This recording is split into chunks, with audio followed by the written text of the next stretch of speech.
आज मैं आपको एक ऐसी कहानी सुनाने वाला हूं जो सिर्फ एक धार्मिक परंपरा की कहानी नहीं है। ये कहानी है बड़े मंगलवार की, उस पर्व की जो हर साल ज्येष्ठ मास में आता है और लाखों करोड़ों लोगों के दिलों में एक अजीब सी हलचल पैदा करता है। क्या आपने कभी सोचा है कि ये परंपरा शुरू कैसे हुई? इसके पीछे कौन सी सच्चाई छुपी है? आज की ये प्रेरणादायक कथा। सूरज अभी उगा भी नहीं था और अयोध्या जाग चुकी थी।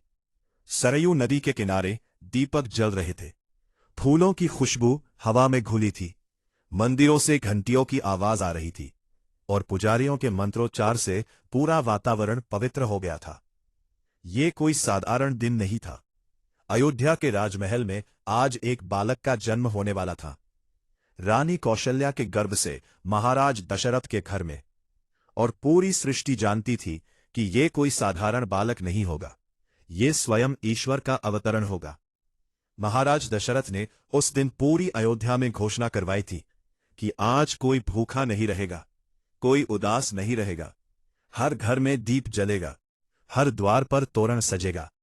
और दूर, बहुत दूर, एक छोटी सी पर्वत की कंदरा में एक बजरंगबली बैठे थे। वे राम नाम जप रहे थे। उन्हें किसी ने नहीं बताया था, उन्हें कोई संदेश नहीं भेजा था, लेकिन हनुमान जी को मालूम था। वे महाज्ञानी थे, वे महाबलवान थे, वे चिरंजीवी थे, और सबसे बड़ी बात, वे राम के परम भक्त थे। जब उन्होंने राम का नाम जपा तो उनके मन में एक लहर उठी। ये लहर प्रेम की थी। ऐसे प्रेम की जो सिर्फ एक भक्त के मन में होता है। ऐसे प्रेम की जो ना मांगता है, ना शर्त रखता है, बस देता है, बस समर्पित रहता है। राम वनवास पर थे, सीता मां के साथ, लक्ष्मण के साथ वे जंगलों में भटक रहे थे, राक्षसों से लड़ रहे थे, धर्म की स्थापना कर रहे थे। और एक दिन किष्किंधा के पास एक पर्वत पर पहली बार राम और हनुमान की मुलाकात हुई। यह मुलाकात साधारण नहीं थी। जब हनुमान जी ने पहली बार राम को देखा तो उनकी आंखें भर आईं। उनके मन में जो भावना उठी वो शब्दों में नहीं आती। वे जानते थे, उन्होंने जिस राम का लाखों साल से नाम जपा था, जिस राम की छवि को वे अपने मन में बसाकर बैठे थे, वे राम आज उनके सामने खड़े थे। राम ने भी जब हनुमान को देखा तो वे मुस्कुराए। उस मुस्कान में वह सब था जो कोई कहना चाहे और कह ना पाए। उन्होंने हनुमान जी को देखा और मन ही मन कहा, यही वो है, यही वो भक्त है जिसके लिए मैं यहां आया हूं। वो क्षण अनंत काल के लिए जम गया। उस दिन जो रिश्ता बना, वो रिश्ता दुनिया का सबसे पवित्र रिश्ता था। भक्त और भगवान का रिश्ता, सेवक और स्वामी का रिश्ता। लेकिन इस रिश्ते में सबसे अनोखी बात यह थी कि इसमें प्रेम दोनों तरफ था। राम हनुमान से उतना ही प्रेम करते थे जितना हनुमान राम से। और फिर वो समय आया जिसे इतिहास कभी नहीं भूल सकता। सीता मां का हरण हो गया था। रावण उन्हें लंका ले गया था। राम विरह में तड़प रहे थे। लक्ष्मण व्याकुल थे। पूरी वानर सेना उदास थी। तब हनुमान जी ने कहा, मैं जाऊंगा। और सुनिए दोस्तों, ये 3 शब्द नहीं थे, ये एक संकल्प था। एक ऐसा संकल्प जो पहाड़ों को हिला दे, समंदर को सुखा दे, आकाश को झुका दे। हनुमान जी महासागर के पार गए, अकेले, रात के अंधा मेरे में लंका की सोने की दीवारें देखी, राक्षसों के पहरे देखे, और फिर अशोक वाटिका में उन्होंने मां सीता को देखा। सीता मां की आंखों में आंसू थे। उनका चेहरा पीला पड़ गया था। वे जमीन पर बैठी थीं और उनके आसपास राक्षसियां थीं। रावण ने उन्हें तरह तरह से डराने की कोशिश की थी, लेकिन मां सीता डरी नहीं थी। उन्होंने धरती पर पड़े एक इनके को उठाया और उसे अपने और रावण के बीच रख दिया। मतलब था, रावण चाहे कितना भी बड़ा हो, मेरे और मेरे राम के बीच वो एक इनके के बराबर भी नहीं है। यह देखकर हनुमान जी की आंखें नम हो गईं। उन्होंने सीता मां को राम की अंगूठी दी, और मां ने जब वो अंगूठी देखी तो उनका दिल भर आया। वे रो पड़ी, लेकिन उन रोने में दुख कम था, राहत ज्यादा थी, क्योंकि उन्हें मालूम हो गया था कि उनके राम ने उन्हें भुलाया नहीं है। हनुमान जी ने रावण की लंका को जलाया, उस अहंकार को, उस घमंड को, उस पाप को जलाया जिसने एक पवित्र नारी को बंधक बना रखा था।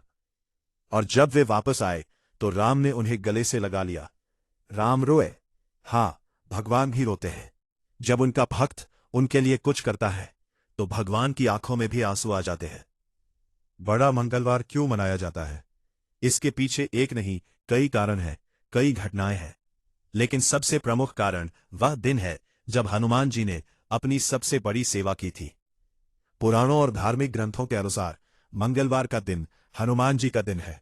मंगल ग्रह का स्वामित्व हनुमान जी के पास है। मंगल शब्द का अर्थ है शुभ, कल्याण और भलाई, और हनुमान जी वे है ही मंगलकारी। बड़ा मंगलवार वो साधारण मंगलवार नहीं है। ज्येष्ठ माह में जो मंगलवार पड़ता है उसे बड़ा मंगलवार कहते हैं। लेकिन इससे भी आगे जो मंगलवार हनुमान जयंती के आसपास आता है, या जो मंगलवार किसी पवित्र संयोग में पड़ता है, वो बड़े मंगलवार के रूप में मनाया जाता है। बड़े मंगलवार का संबंध सीधे त्रेता युग से है। जब राम ने रावण पर विजय पाई तो उस विजय का सबसे बड़ा श्रेय हनुमान जी को जाता है।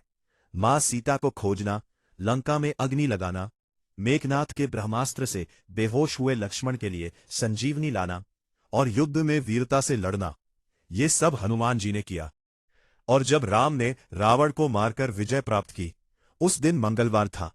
हां, उस दिन जब राम की जय हुई, जब अधर्म पर धर्म की जीत हुई, जब रावण का अहंकार धूल में मिला, वो दिन मंगलवार था।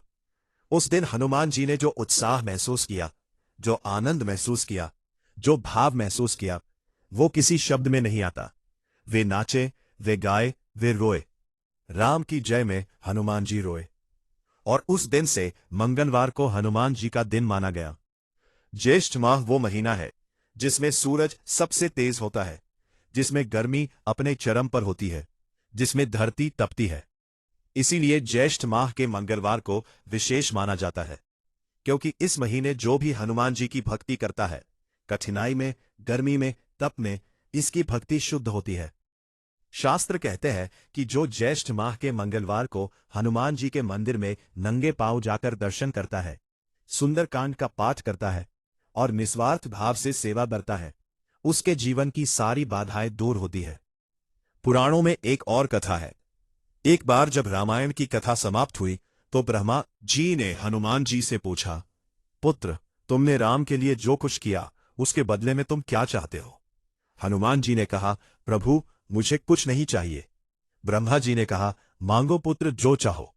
हनुमान जी ने कहा, तो एक वरदान दीजिए। जो भी मेरे नाम से मांगे, जो भी मंगलवार को मेरे सामने आंसू लेकर आए, जो भी सच्चे दिल से मेरे राम का नाम लेकर आए, उसकी विपत्ति दूर हो। ब्रह्मा जी मुस्कुराए।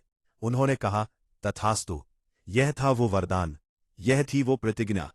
और इसीलिए आज भी जब कोई टूटा हुआ इंसान मंगलवार को हनुमान जी के मंदिर में आता है, जब कोई मां अपने बच्चे के लिए हाथ जोड़ती है, जब कोई पति अपनी पत्नी की बीमारी के लिए रोता है, जब कोई गरीब अपनी एक रोटी के लिए आसमान की तरफ देखता है, हनुमान जी सुनते हैं। वे हर जगह हैं, वे हर समय हैं, और उनका वरदान आज भी जीवित है। बड़े मंगलवार को एक विशेष व्रत किया जाता है। इस व्रत में सूर्योदय से पहले उठकर स्नान किया जाता है, साफ वस्त्र पहने जाते हैं, हनुमान जी की प्रतिमा पर सिंदूर चढ़ाया जाता है, क्योंकि सिंदूर मंगल का रंग है, शक्ति का रंग है। मां सीता ने एक बार कहा था कि वे सिंदूर इसलिए लगाती हैं क्योंकि यह उनके राम की दीर्घायु के लिए है। जब हनुमान जी को यह मालूम हुआ तो उन्होंने अपने पूरे शरीर पर सिंदूर लगा लिया। उन्होंने कहा, अगर मां सीता के माथे पर एक बिंदी राम को दीर्घायु देती है तो मेरे पूरे शरीर पर सिंदूर उन्हें और ज्यादा दीर्घायु देगा। राम जब यह देखकर हंसे तो वो हंसी पूरे ब्रह्मांड में गूंजी, और तब से हनुमान जी को सिंदूर से जुड़ी यह महिमा और भी गहरी हो गई। दूर प्रिय है। बड़े मंगलवार को सुंदरकांड का पाठ किया जाता है। सुंदरकांड रामायण का वो भाग है जो हनुमान जी की कथा है। इसमें समंदर पार करना, लंका में प्रवेश, सीता मां से मिलना, रावण से बात करना, लंका जलाना, सब कुछ है। लेकिन सुंदरकांड का नाम सुंदर क्यों है? क्योंकि ये भक्ति का सबसे सुंदर रूप है। जब हनुमान जी सब कुछ अकेले कर रहे थे, तब भी उनके मुंह पर राम का नाम था। जब वे जलती हुई लंका में भाग रहे थे, तब भी वे राम राम कह रहे थे। जब वे मां सीता से मिले, तब भी उन्होंने राम का संदेश दिया। ये है सुंदरकांड की सुंदरता, ये है भक्ति की सुंदरता। मेरे प्यारे दोस्तों, अगर आपको ये कहानी पसंद आई है तो कृपया हमारे चैनल दर्पण को सब्सक्राइब कर लें और इस कहानी को लाइक और शेयर करें। आप अपनी राय कमेंट बॉक्स में दे सकते हैं, जो हमारी प्रस्तुति को बेहतर करने में सहायक होगा।